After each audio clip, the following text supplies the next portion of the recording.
Tahukah kamu, cakaran kecil dari kucing kesayanganmu yang sering dianggap sepele ternyata bisa berakibat jauh lebih serius daripada yang kamu bayangkan. Luka kecil yang hanya dibersihkan dengan air dan sabun, lalu dilupakan begitu saja, dalam kondisi tertentu bisa menjadi awal dari penyakit yang berbahaya. Ini bukan cerita horor, ini bukan dramatisasi, ini adalah fakta ilmiah. Pada tahun 2025, media di Indonesia melaporkan seorang pria di Bali meninggal dunia setelah terinfeksi rabies yang diduga berawal dari cakaran kucing. Luka tersebut tampak ringan dan tidak dianggap berbahaya pada awalnya. Dan kasus seperti ini bukan satu-satunya. Hari ini kita akan membahas 5 penyakit yang bisa menular dari kucing ke manusia. Kita akan mengurutkannya dari yang paling ringan hingga yang paling mematikan. Ada penyakit yang hanya menyebabkan gatal dan bercak pada kulit. Ada yang membuat kelenjar getah bening membengkak hingga sering disangka kanker. Ada yang sangat berbahaya bagi ibu hamil dan janin yang dikandungnya. Dan ada satu penyakit yang ketika gejalanya sudah muncul, hampir selalu berakhir dengan kematian.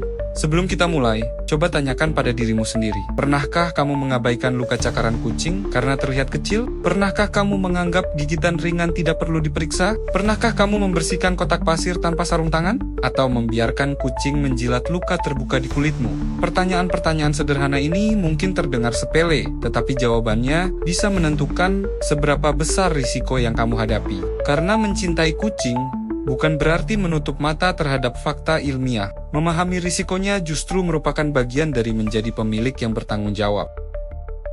Kita mulai dari yang paling ringan. Penyakit yang biasanya tidak mengancam nyawa, tetapi cukup sering terjadi dan sangat mengganggu. Gejalanya mungkin hanya berupa rasa gatal, bercak pada kulit, atau iritasi yang tampak sepele. Namun, jangan salah, penyakit ringan bukan berarti bisa diabaikan. Karena seringkali, ancaman terbesar bukan datang dari penyakit yang terlihat menakutkan, melainkan dari penyakit yang dianggap terlalu sepele untuk diperhatikan. Dan penyakit pertama dalam daftar ini adalah ringworm, atau yang lebih dikenal sebagai kurap. Meski namanya mengandung kata worm atau cacing, penyakit ini sama sekali bukan disebabkan oleh cacing. Penyebabnya adalah jamur dermatofit, terutama Microsporum canis, yang merupakan penyebab utama kurap pada kucing dan juga sangat mudah menular ke manusia. Yang membuat penyakit ini berbahaya adalah sifatnya yang sering tidak terlihat. Seekor kucing bisa tampak sehat, bulunya lebat, aktif bermain, bahkan tidak memiliki bercak botak sedikit pun. Namun di balik bulunya, jamur ini tetap bisa hidup dan menyebarkan sporanya ke lingkungan. Spora tersebut menempel di bulu, kandang, selimut, sofa, karpet, hingga pakaian yang kamu kenakan. Dan ketika kulitmu bersentuhan dengan spora itu, infeksi bisa dimulai. Sebuah penelitian di Klinik Hewan Yogyakarta menemukan bahwa 56,7% kucing yang diperiksa positif terinfeksi dermatofit, artinya lebih dari separuh kucing dalam penelitian tersebut membawa jamur yang berpotensi menular ke manusia. Tentu angka ini bukan berarti seluruh kucing di Indonesia terinfeksi, tetapi penelitian tersebut menunjukkan bahwa ringworm merupakan masalah yang cukup sering ditemukan pada populasi kucing. Kasus penularannya juga nyata. Seorang wanita di Jakarta mengalami bercak merah berbentuk lingkaran di lengannya. Awalnya ia mengira hanya gigitan serangga atau alergi.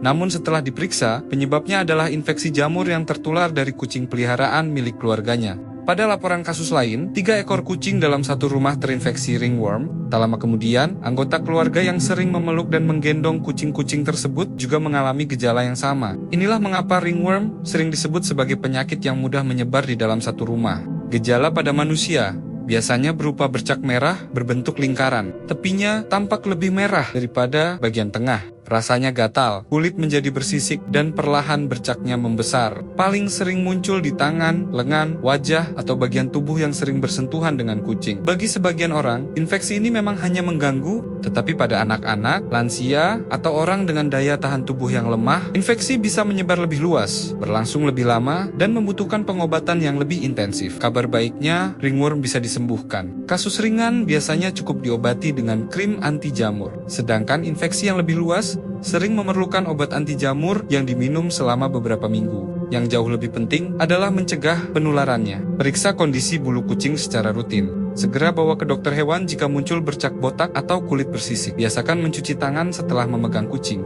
Dan jangan lupa membersihkan tempat tidur, kandang, serta benda-benda yang sering disentuh kucing karena spora jamur dapat bertahan cukup lama di lingkungan. Jamur ini mungkin tidak mematikan, tetapi ia mengajarkan satu hal, bahwa ancaman dari kucing tidak selalu datang dari gigitan atau cakaran. Kadang, ancaman itu menempel diam-diam pada sehelai bulu yang terlihat bersih. Dan itu baru peringkat kelima. 4 penyakit berikutnya jauh lebih serius. Karena ancaman berikutnya tidak lagi berhenti di permukaan kulit. Ia masuk melalui luka kecil, lalu bergerak menuju kelenjar getah bening. Dan dari sanalah cerita kita berlanjut ke penyakit nomor 4. Dari permukaan kulit kita masuk ke dalam, dari gatal yang mengganggu, kita beralih ke benjolan yang menakutkan. Ia menyerang sistem kekebalan tubuhmu, dan dalam beberapa kasus, gejalanya bahkan bisa menyerupai kanker. Pernahkah kamu mendengar seseorang mengalami benjolan besar di ketiak setelah dicakar kucing? Ternyata itu bukan sekadar cerita. Kasus seperti ini benar-benar pernah dilaporkan di Indonesia. Seorang pria berusia 24 tahun datang ke rumah sakit dengan keluhan benjolan yang terus membesar di lengan atas dan ketiak kanannya. Benjolan itu sudah ada selama beberapa bulan. Semakin lama, semakin nyeri. Ia juga mengalami demam. Dokter yang memeriksanya sempat mencurigai limfoma, yaitu kanker kelenjar getah bening. Bayangkan bagaimana perasaan pasien dan keluarganya saat pertama kali mendengar kemungkinan diagnosis tersebut. Namun setelah dilakukan pemeriksaan lanjutan, termasuk USG dan biopsi, hasilnya mengejutkan. Penyebabnya bukan kanker, melainkan cat scratch disease atau penyakit cakaran kucing. Penyakit ini disebabkan oleh bakteri Bartonella hanselae. Bakteri tersebut dapat ditemukan pada kucing yang terinfeksi, terutama anak kucing, dan biasanya menyebar antar kucing melalui kutu. Ketika kucing mencakar atau menggigit manusia hingga kulit terluka, bakteri dapat masuk ke dalam tubuh. Untungnya, pasien tersebut mendapatkan terapi antibiotik yang sesuai dan akhirnya pulih. Namun tidak semua kasus berlangsung seperti itu. Pada sebagian kecil penderita, terutama mereka yang memiliki daya tahan tubuh lemah, bakteri ini dapat menyebar ke organ lain, hati, limpa, mata, bahkan otak dan sistem saraf. Beberapa laporan kasus di dunia juga menunjukkan bahwa infeksi ini dapat menyebabkan gangguan penglihatan akibat peradangan pada mata. Ada satu fakta yang sering tidak disadari pemilik kucing. Musuh utamanya bukan hanya cakaran, tetapi juga kutu. Kutu kucing berperan penting menyebarkan Bartonella hanselae dari satu kucing ke kucing lainnya. Semakin banyak kutu pada kucing, semakin besar peluang kucing membawa bakteri tersebut. Karena itu, pengendalian kutu merupakan salah satu langkah pencegahan yang paling penting. Kalau kamu dicakar atau digigit kucing, jangan panik. Segera cuci luka menggunakan sabun dan air mengalir selama beberapa menit. Amati apakah beberapa hari kemudian muncul kemerahan, demam, atau pembengkakan kelenjar getah bening. Jika iya, segera periksa ke dokter. Semakin cepat ditangani, semakin kecil risiko komplikasinya. Dari kelenjar getah bening yang membengkak, kita melangkah lebih dalam ke level sel, ke tempat di mana parasit bisa bersembunyi tanpa terdeteksi selama bertahun-tahun dan menyerang ketika kamu paling tidak siap. Kalau penyakit sebelumnya masuk melalui cakaran, yang satu ini jauh lebih diam-diam. Kamu bahkan bisa terinfeksi tanpa pernah digigit atau dicakar sama sekali. Namanya toxoplasmosis. Penyakit ini disebabkan oleh parasit Toxoplasma gondii, dan kucing memiliki peran yang sangat unik. Kucing adalah satu-satunya inang definitif yang dapat mengeluarkan telur parasit atau okista melalui fesesnya. Setelah berada di lingkungan selama beberapa hari, okista ini dapat menjadi infektif dan mencemari tanah, air, maupun makanan. Yang mengejutkan adalah angkanya. Sebuah penelitian dari Fakultas Kedokteran, Kesehatan Masyarakat, dan Keperawatan UGM yang dipublikasikan di jurnal BMC Public Health menemukan bahwa sekitar 60% penduduk Indonesia memiliki bukti pernah terpapar Toxoplasma gondii. Artinya, lebih dari separuh penduduk Indonesia pernah mengalami infeksi toksoplasma pada suatu waktu dalam hidupnya. Sebagian besar bahkan tidak pernah menyadarinya. Pada orang dengan sistem kekebalan tubuh yang baik, infeksi ini seringkali tidak menimbulkan gejala sama sekali. Namun risikonya menjadi jauh lebih besar pada kelompok tertentu, terutama ibu hamil dan orang dengan daya tahan tubuh yang lemah. Perlu diingat, memelihara kucing bukanlah satu-satunya cara seseorang bisa tertular. Parasit ini juga dapat berasal dari daging yang kurang matang, tanah yang terkontaminasi, atau sayuran yang tidak dicuci dengan bersih. Namun karena kucing merupakan satu-satunya hewan yang mengeluarkan okista ke lingkungan, kebersihan litter box tetap menjadi hal yang sangat penting. Kasus nyata pernah dilaporkan di Indonesia. Seorang balita berusia 18 bulan mengalami kebutaan, bola mata yang berkembang tidak sempurna, serta katarak pada kedua matanya. Penyebabnya adalah toksoplasmosis kongenital. Infeksi terjadi ketika ibunya tertular saat hamil. Lalu parasit menembus plasenta dan menginfeksi janin yang sedang berkembang. Inilah alasan mengapa toksoplasmosis sangat diperhatikan pada kehamilan. Pada sebagian kasus, Infeksi dapat menyebabkan keguguran, kelahiran prematur, gangguan perkembangan otak, gangguan penglihatan, hingga kebutaan permanen pada bayi.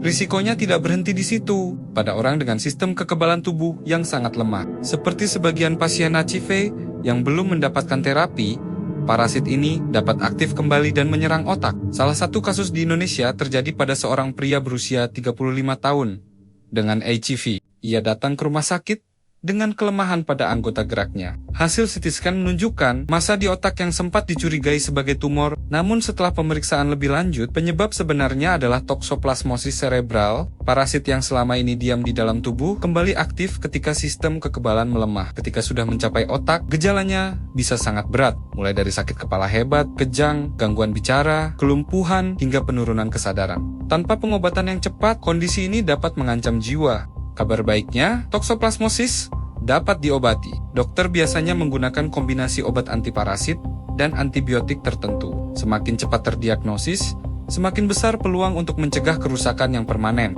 Lalu bagaimana cara mencegahnya? Jika kamu sedang hamil, hindari membersihkan kotak pasir kucing bila memungkinkan. Gunakan sarung tangan jika memang harus melakukannya. Cuci tangan setelah memegang kucing atau berkebun.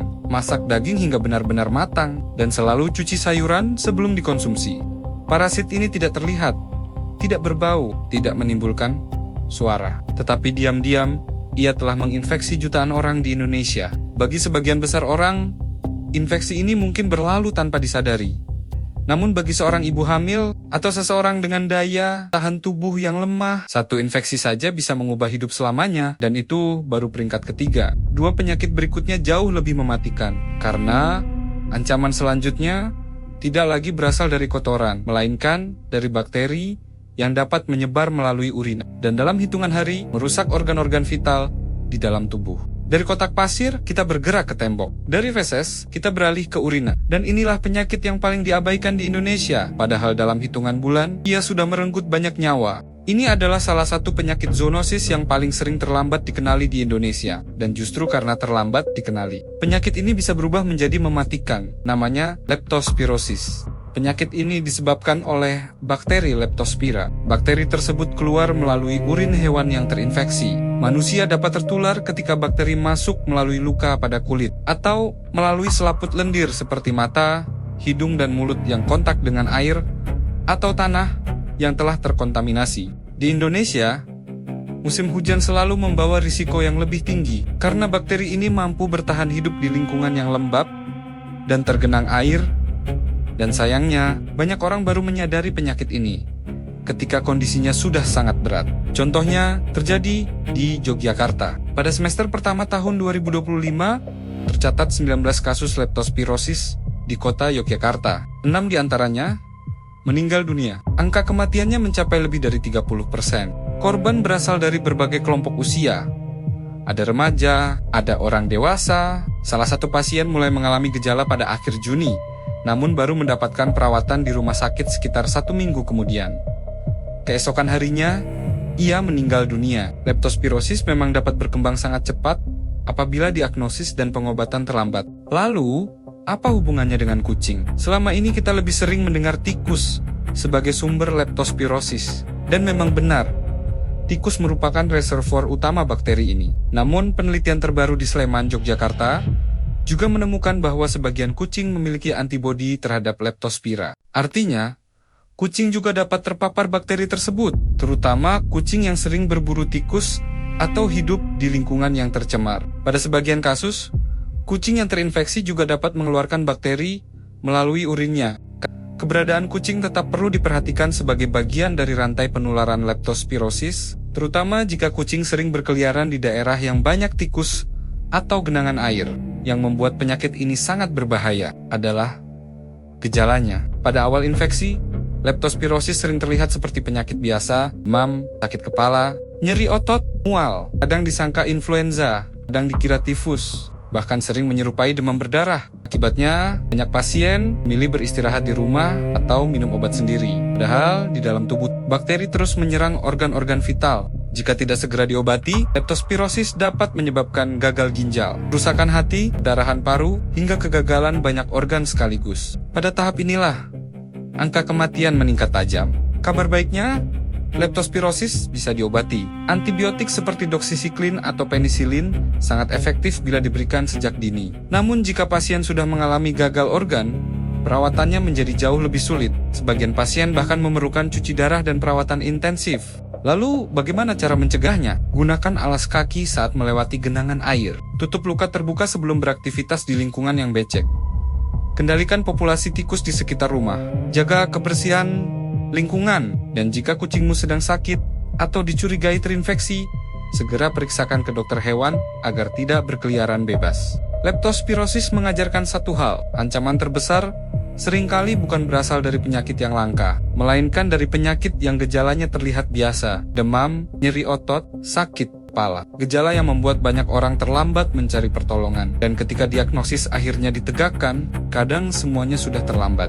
Itu sebabnya leptospirosis menempati peringkat kedua, karena masih ada satu penyakit lagi. Penyakit yang hingga hari ini hampir selalu berakhir dengan kematian setelah gejalanya muncul. Virus yang hanya membutuhkan satu luka kecil untuk mengubah hidup seseorang selamanya. Dari urina menyebar di lingkungan kita kembali ke cakaran. Tapi kali ini, bukan bakteri, bukan parasit. Ini virus. Dan begitu virus ini masuk, tidak ada jalan kembali. Inilah puncaknya. Inilah yang paling berat di daftar ini. Penyakit yang paling mematikan dalam daftar ini. Penyakit yang setelah gejalanya muncul, hampir selalu berakhir dengan kematian. Namanya rabies, disebabkan oleh virus dari genus Lyssavirus. Virus ini menyerang sistem saraf. Ia bergerak perlahan melalui jaringan saraf menuju otak. Dan ketika akhirnya mencapai otak, perlombaan melawan waktu hampir selalu berakhir. Kasus yang terjadi di Bali menjadi pengingat bahwa rabies tidak selalu berasal dari gigitan anjing. Seorang pria berusia 45 tahun di Kabupaten Jembrana mengalami cakaran ringan pada tangan kanannya. Penyebabnya, seekor kucing yang dibiarkan berkeliaran bebas. Lukanya tampak kecil, tidak dalam, tidak banyak berdarah. Karena merasa tidak berbahaya, ia tidak mencari pertolongan medis. Ia juga tidak mendapatkan vaksin rabies setelah pajanan. Sekitar 1 bulan kemudian, gejala mulai muncul. Awalnya hanya demam, sakit kepala, tubuh terasa lemas. Namun dalam waktu singkat, kondisinya memburuk. Ia menjadi gelisah, sulit menelan, mengalami hidrofobia, yaitu ketakutan atau kejang saat mencoba menelan air, dan aerofobia, yaitu kejang yang dipicu oleh hembusan angin.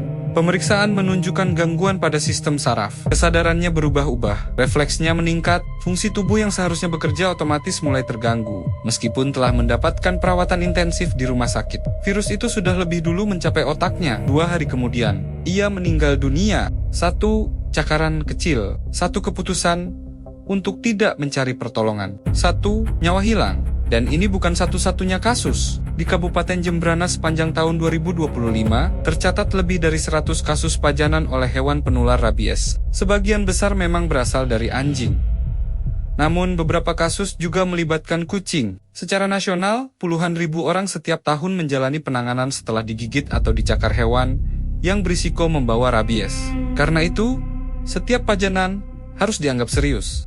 Mengapa rabies begitu mematikan? Karena setelah virus mencapai otak dan gejala klinis mulai muncul, belum ada terapi yang secara konsisten mampu menyembuhkan penyakit ini. Itulah sebabnya, pencegahan menjadi satu-satunya senjata yang benar-benar efektif. Jika kamu digigit atau dicakar hewan yang diduga berisiko rabies, jangan menunggu gejala muncul. Segera cuci luka menggunakan sabun dan air mengalir selama minimal 15 menit. Setelah itu, datanglah ke fasilitas kesehatan secepat mungkin. Dokter akan menilai apakah kamu memerlukan vaksin anti rabies, dan pada pajanan tertentu, imunoglobulin rabies. Semua tindakan itu harus diberikan sebelum gejala muncul. Karena setelah gejala dimulai, kesempatan untuk mencegah penyakit hampir hilang. Dan jangan lupakan sumber pencegahan yang paling penting. Vaksinasi rabies pada hewan peliharaan. Kucing yang divaksin bukan hanya melindungi dirinya sendiri, tetapi juga melindungi seluruh keluarga yang tinggal bersamanya. Cakaran itu kecil, hanya beberapa sentimeter, nyaris tidak berdarah. Bahkan mungkin sudah sembuh dalam beberapa hari. Tetapi virus rabies tidak membutuhkan luka yang besar. Ia hanya membutuhkan 1 jalan masuk. Dan ketika gejalanya akhirnya muncul, ilmu kedokteran pun memiliki pilihan yang sangat terbatas. Rabies adalah pengingat bahwa ancaman terbesar seringkali datang dari hal yang paling kita anggap sepele. Dan itulah mengapa rabies menempati peringkat pertama.